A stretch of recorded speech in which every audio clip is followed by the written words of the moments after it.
Hello everybody, welcome back to my channel. I am Salima Tehseen, your education faculty. So today we are going to learn about more curriculum theories. Yesterday we have discussed traditional curriculum theory, that is essentialism. Now today we are going to talk about progressive theories. So without further delay, let's begin the video. Progressivism theory or progressive theories. So it is basically a shift from teacher centered to learner centered. Now let's begin. Let's have some introduction of progressive theories. So progressive theories come into the emerge like it is basically a breaking of traditional models. Progressive education emerged as a powerful reaction against rigid authoritarian teaching models that dominate 19th century. So basically what happens, we have learned that in traditional model teacher was the only authority and the focus was on the knowledge transmission, but here it has emerged. Which theory? Progressive theory has emerged to break that concept, right? These theories challenged the notion that students were passive vessels waiting to be filled with predetermined knowledge. So, traditional methods were like treating the children as empty vessels that are waiting to be filled in it. And what we are going to fill in it? Already determined knowledge. We are not allowing them to create their own knowledge. We are not allowing them to think critically. Already what I believe, I'm gonna pass the same thing to you. You have no option to choose what you want to or what you have experienced. So that was the major weakness, or we can say disadvantage, of traditional model. Experience centered learning. So on the other hand, when we talk about progressivism, we are experiencing the experienced centered learning. Means here, just now I told you that what I believe, you have to follow that. I am going to transmit the same knowledge in traditional method. When it comes to progressivism, we are going to focus on what the child thinks. Okay, so here child has authority to think by themselves, to say what their opinion is. So the progressivism movement places the learner's personal experience and natural growth at the center of educational practice. So here, what is the major focus? Major focus will be learner's personal experience, how you gain experience. So for example, I might not good enough with mingling with the person who has not belong to my religion, right? But another girl or boy or my colleague, they are very okay with the other community person. What is the difference between me and him? Here my experience is not allowing me, because I have some bad experiences with them. That's why I have not allowed myself to mingle with them. But whereas in the case of my colleague, he is okay with that because his experiences are allowing him to do so. So here in progressivism, learner's experience matters. Okay, so that he or she can make their own decisions. Likewise, we are developing problem solving skills, decision making skills, leadership skills. So this is all about the progressivism introduction. So next we have, in progressivism, a very important personality we are going to talk about is John Dewey, and he has given the theory called pragmatism. Okay, so first of all, do remember, whatever competitive examination you are going to write in future, it is must and should that you must remember pragmatism always connected with John Dewey, and when it comes to pragmatism, do learn the word learning by doing. So connect yourself or associate your mind with John Dewey and learning by doing. So let us see what it is. Dewey's famous principle emphasized that genuine learning occurs through direct experience and active participation. What he has said, what he has emphasized, he emphasized that the genuine learning can be occurred, the positive learning can be occur only through the direct experience and active participation. Now if the child is not involved in learning practices, then basically that learning will be not so genuine. Students don't just memorize fact, they engage in meaningful activities that build understanding through practice and reflection. So here mugging up thing is not the important, that's not called learning. They should be engaged in meaningful activities that build understanding through practice and reflection. This is one point. The next point is school as mini society. The child who were at the home directly sending to the schools, when they are sending to the school, they are just facing the community there. So school is called as mini society for them. Dewey envisioned schools as microcosms of democratic society where students learn social cooperation, shared responsibility and civil engagement.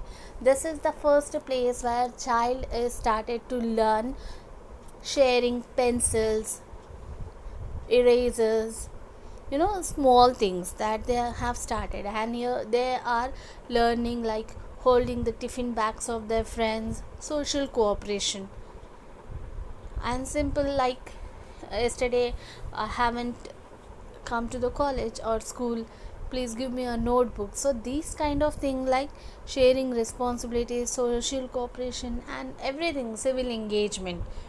So the classroom becomes a laboratory for democratic living and community participation. It's not just a simple classroom where you are learning reading, writing and all, but also you are learning all those skills over there. Next, democracy in action. Progressive classroom fostered democratic values through collaborative decision making, open dialogue and respect for diverse perspectives. So whatever I believe is not always right and it's not always wrong, right?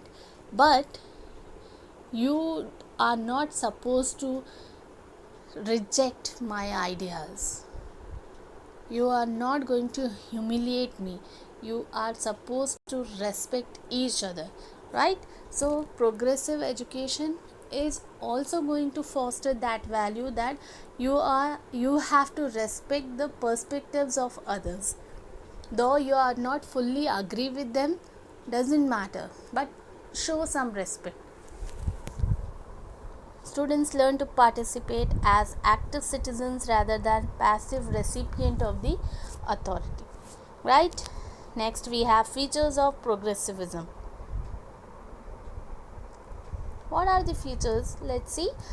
First feature is child-centered and activity-based.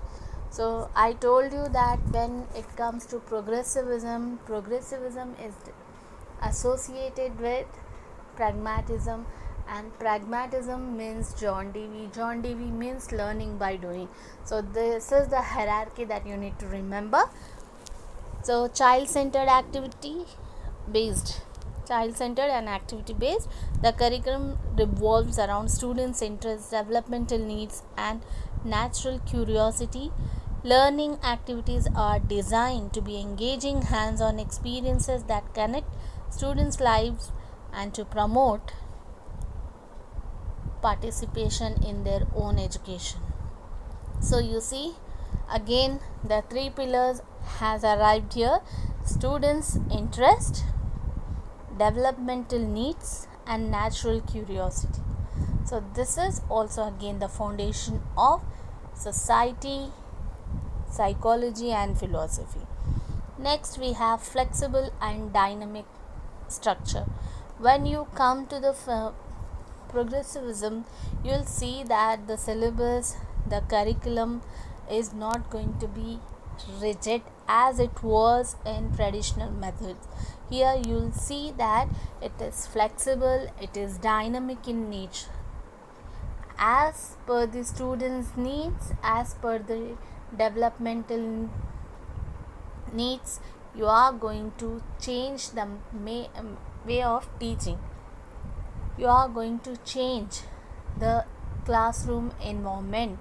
That is nothing but the flexibility and continuously changing, so it is called as dynamic. Next we have problem solving and creativity focus. So if you see the traditional method, there was no creativity, no problem solving, no critical thinking skills. But here the major focus will be problem solving and creativity. Students develop critical thinking skills through authentic problem solving experiences. The curriculum emphasizes creative expression, innovative thinking, and the application of knowledge to the real world challenges. So here students develop critical thinking skills. What are the critical thinking skills? It is quite common that we use critical thinking. What it is? It's nothing but you have to tell them, for example, I am telling, you have to tell them that India is a democratic country where people choose their representative. That and there your job is over. Hereafter, the child needs to understand that which party is working better for them. If you are supporting any party, you are not going to impose your opinion on the child. Here child is going to see the pros and cons of each party, and based on their experience they are going to construct a knowledge that is called critical thinking. Alright, so the curriculum emphasis creative expressions. Creative expressions in the sense whatever decisions they are making, how they are analyzing the things, how they are breaking down the things, and how they have synthesized it back. Okay, then emerging interest and innovative thinking, how newly they are thinking. Then application of the knowledge to the real world challenges, and how they are using their knowledge to tackle the real life challenges in day-to-day life, right? Next, teacher as guide and facilitator. What is the role of teacher here? Where in traditional method teacher was a authoritative figure, right? But here teacher is a guide and facilitator. Your job is just to guide them, to facilitate them, just to provide them all the things what they require for learning.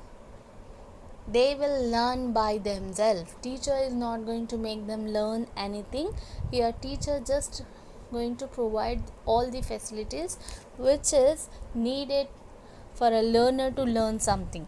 So educators shift from being authoritative knowledge dispenser to supportive guides who facilitate student discovery.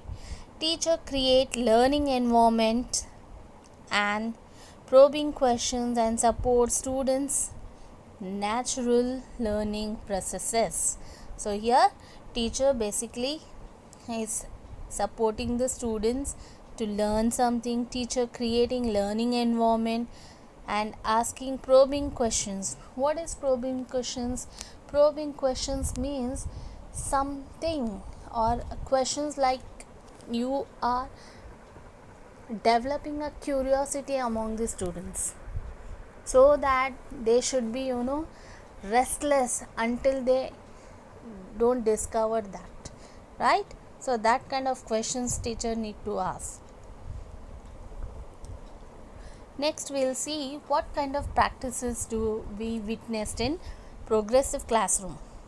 First one is collaborative learning.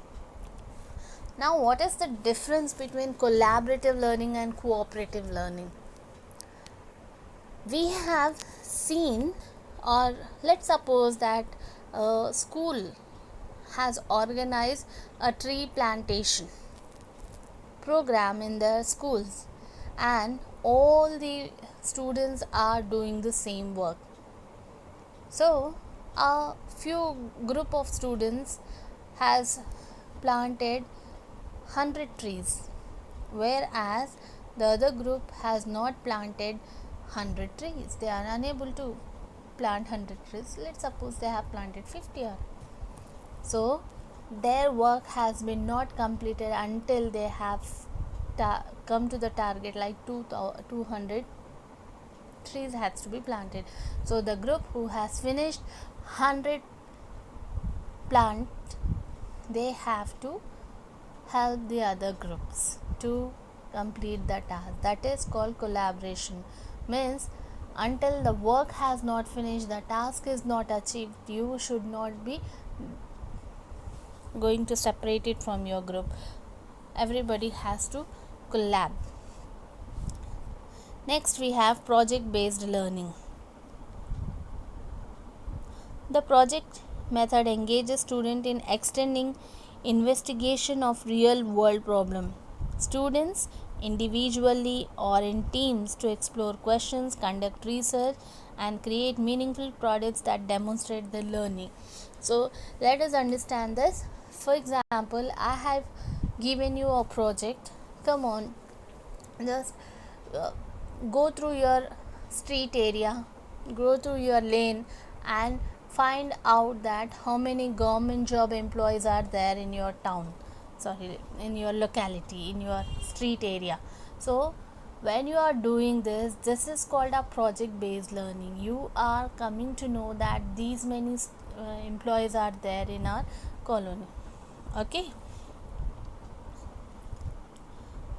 here you are going to do these kind of projects to create some meaningful products that demonstrate their learning. Like you are also going to see that why what is the you have a question like why in our area the rainfall is very low.